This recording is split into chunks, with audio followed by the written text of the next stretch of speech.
આજે દાળના ભાવ વધ્યા ને એમાં કમળા ડોસી ગુજરી ગયા. બે દાળનો ભાવ વધે એટલે ડોસી ગુજરી જાય એવું હોય કોઈ દિવસ? અરે ખરેખર ડોક્ટરે આવું કીધું. બે ડોક્ટરે આવું કે દાળનો ભાવ વધ્યો એટલે કમળા ડોસી ગુજરી ગયા એમ? હા વળી એમના પેલા ડેથ સર્ટિફિકેટ પર લખીને આપ્યું છે. હું લખ્યું છે? આવું દાળનો ભાવ વધ્યો એટલે ગુજરી ગયા એમ? તે હોતું હશે. અરે ખરેખર હું લખ્યું છે exact?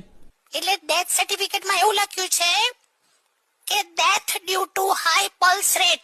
Death due to high pulse rate. હા બે તું બે પલ્સ એટલે દાળ જ થઈ ને. બે એ પલ્સ નહીં લે હવે તું. Death due to high pulse rate એટલે ધબકારા વધારે હતા એમ?